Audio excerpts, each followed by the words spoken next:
Pakipindot naman ang like, subscribe at ang notification bell para updated ka sa lahat ng aking ina-upload.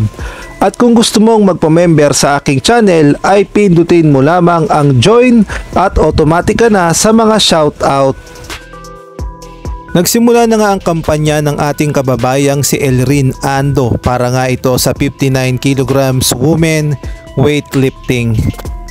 At siya nga ay sumabak sa unang leap sa timbang na 100 kilo at dito nga makikita natin na sobrang seryoso at porsigidong mabuhat ng ating kababayan ang 100 kilogram. At sobrang minomotivate din siya ng kanyang coach. Kaya nga lang ang naging problema sa first attempt ay hindi niya nga nagawang buhatin ang 100 kilograms at failed nga itong si Elrin Ando. Ang naging problema kasi ay nahirapan siya sa pag-angat at nakulangan siya ng puwersa kaya naman nawalan siya ng balanse. At muli nga siyang sumubok dito sa second attempt at 100 kilo pa rin ang kanyang bubuhatin. At sa pagkakataong ito ay talaga namang sobrang motivated na itong si Elrin Ando. At dito nga makikita natin na buong puso at buong puwersa niyang nabuhat ang 100 kilogram kaya naman tuwang-tuwa ang ating mga kababayan na sobrang sumusuporta kay Elrin Ando. At kahit nga ang kanyang coach ay tuwang-tuwa sa naging performance ni Elrin. Samantalang ang pambato naman ng China ang pinakamalaking tsansa na makakuha ng gintong medalya dahil minamani-mani niya lamang ang kanyang binubuhat.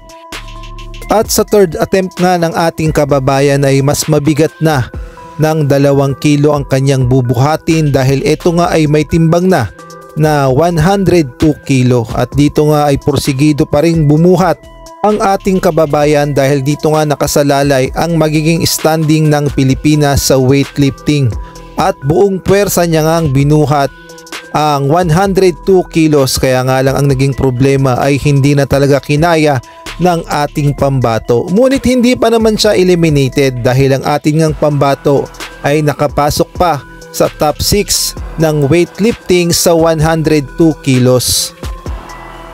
At ang nauuna nga sa listahan ay ang China, pangalawa ang Canada, ang Valenzuela, Chinese Taipei, Kazakhstan, Colombia, Nigeria, ang Pilipinas, France at ang Italia. At nagsimula na nga ang second round. Dito nga ay may bigat na 130 kilo. Ito nga ang tinatawag na clean and jerk at ito nga ang first attempt ng ating kababayan. Susubukan niya ngang buhatin ang bigat na 130 kilos. First time niya nga ito mabubuhat dahil ang kanyang personal record ay 125 lamang kung hindi ako nagkakamali. At hindi niya nga kinaya ang first attempt sa 130 kilo. At dito nga ay patuloy siyang minomotivate ng kanyang coach. At muli ngang sumubok ang ating kababayang si Elrin sa 130 kilos sa second attempt at dito nga susubukan niya ng buhatin kaya nga lang ang naging problema ay kinulang pa rin sa puwersa at hindi niya nga nagawang buhatin ang second attempt sa 130 kilos. Ngunit hindi naman siya nawalan ng pag-asa at patuloy pa ring lumaban dahil meron pa nga siyang natitirang third attempt kaya naman ang ating kababayan ay palaban at hindi susuko. Kaya naman sinubukan niya na ang third attempt at talaga namang gustong gusto niyang mabuhat ang 130 kilo. Ayan nga ang lahing palaban ng isang Pilipinong si Elrin Ando at dito nga ay sobrang focus na dahil huling buhat niya na to.